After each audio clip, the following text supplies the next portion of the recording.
Hi, welcome back to my channel and मैं वापस आ गई हूँ। 2 दिन के बाद नहीं अपलोड कर पाई थी 2 दिन तक वीडियोस, उसके लिए सॉरी। हॉस्पिटल गई थी तो और भी कुछ काम था उसके लिए, सो सॉरी। तो फिर हम आज स्टार्ट करते हैं अपनी वो स्टोरी जिसके लिए मैंने आप लोगों से प्रॉमिस किया था कि मैं सुनाऊँगी, ठीक है।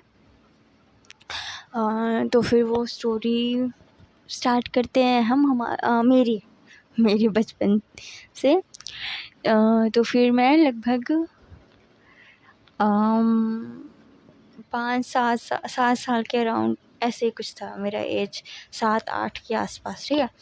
तो उस टाइम से ही मैं ऐसे अकेले ही रहना, मेरे को खेलना अकेले सब कुछ करना पसंद था। पता नहीं क्यों मेरा ऐसे बहुत ज़्यादा लोगों के साथ मन नहीं लगता था। और उसके पीछे भी स्टोरी एक है, क्योंकि जब मैं छोटी रहती थी ना तो बहुत कम लड़कियां मेरे पास आती थी और मतलब नहीं खेलती थी मेरे साथ, क्योंकि मैं सुंदर नहीं थी, हूँ भी नहीं इसलिए। तो फिर वो मेरे पास आती नहीं थी। तो ऐसा होता है ना कि कोई थोड़ा सा भी ऐसा लगे कि अरे नहीं अच्छी नहीं है तो नहीं खेलते हैं, ऐसे वो लोग मेरे साथ करते थे। और ऐसा जो मेरी क्लोज़ फ्रेंड थी ना एक टाइम पे, जो बहुत ज़्यादा उस टाइम बचपन में होता है ना कि हाँ हम उसी का हाथ पकड़ के यहाँ जाते हैं वहाँ जाते हैं और उसी के साथ खेलना पसंद करते हैं। एक टाइम पे उसने खुद मेरे को ऐसे अकेला छोड़ दिया जब मैंने कहा उसको कि यार अपन खेलते हैं, ठीक है। तो उसने कहा नहीं मुझे तेरे साथ नहीं खेलना, मेरे को किसी और के साथ खेलना है।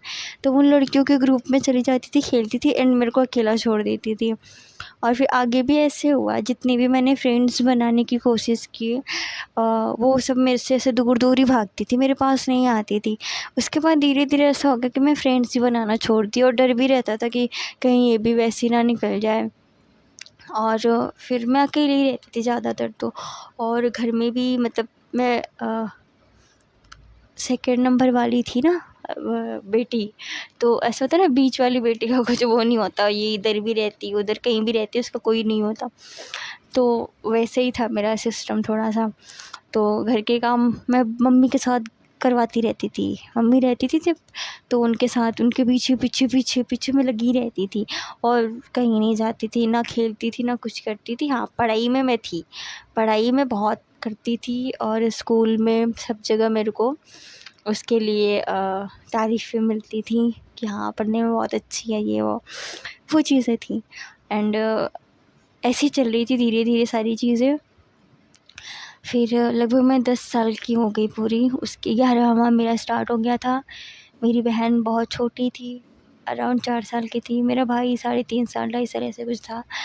तो मम्मी का अचानक से इसी मंथ जैसे जुलाई में 8 जुलाई को उनका डेथ हो गया। फिर अब फैमिली या रिलेटिव कैसे होते हैं उस टाइम मेरे को पता चला। मेरे पापा बिल्कुल अकेले पड़ गए थे, मैं अकेली पड़ गई थी।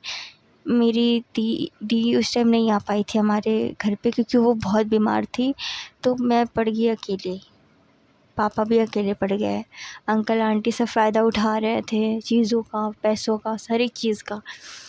तो हम लोगों ने उतना कुछ उन लोगों से मतलब नहीं रखा है बाद में, लेकिन उस टाइम जब हुआ तो मेरे जो भाई बहन हैं उनको संभालना था, सब कुछ करना था। तो वो मैंने किया, 13वीं की तैयारी करना, खुद की मम्मी की 13वीं की तैयारी करी है मैंने, वो सब सारी चीज़ें करना। और आगे फिर कुछ टाइम बाद मेरे अंकल आंटी ने कलेश कर दिया क्योंकि वो नहीं चाहते थे कि हम वहाँ पे रहें, ठीक है। तो किसी न किसी तरीके से फिर हमें वहाँ से हटना पड़ गया, हम चले गए फिर वापस से अपने बड़े शहर, वहीं रहने लग गए हम लंबे समय तक।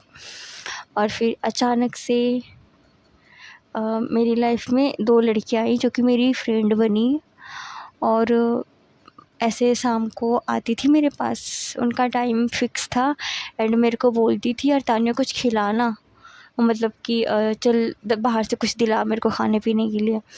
और मैं इतनी स्टूपिड थी, पैसे की ज़िम्मेदारी मेरे पे रहती थी सारी चीज़ें। तो मैं पापा से बोलती थी पापा कुछ खाना है लेने जा रही हूँ, बोले ठीक है।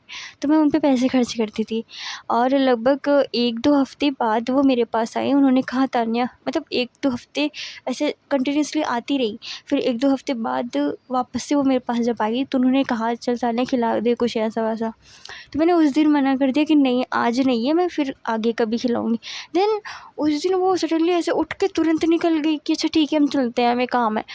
मेरे को तब रियलाइज़ हुआ कि वो सिर्फ़ मेरे पास क्यों आती थी, वो आप समझ गए होंगे। तो वो इसलिए आती थी मेरे पास।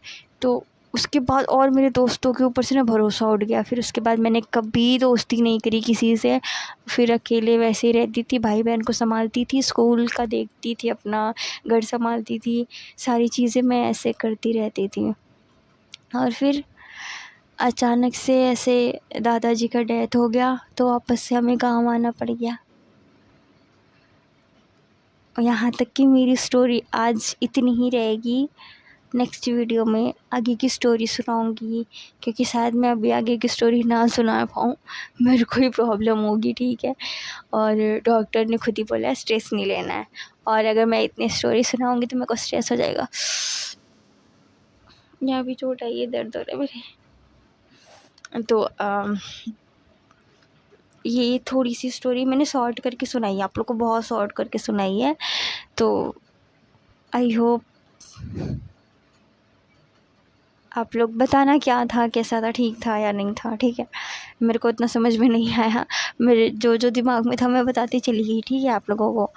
तो प्लीज़ सपोर्ट करना और प्यार देना वीडियो पे ढेर सारी। प्लीज़ इस वीडियो पे व्यूज़ आए, क्योंकि पिछले वीडियो में बिल्कुल भी व्यूज़ नहीं आए हैं, लाइक भी नहीं आए, कमेंट भी नहीं आया। मैं बहुत परेशान थी, पता है आप लोगों को, ऐसे डिमोटिवेट हो गई थी। फिर मेरा मन भी नहीं हो रहा था वीडियोज़ अपलोड करने का, बट मैंने सोचा कि फिर अब स्टार्ट किया है तो इसको एंड तक लेके जाऊँगी मैं, ठीक है। तो फिर प्लीज़ सपोर्ट करो यार, प्लीज़ प्लीज़ प्लीज़।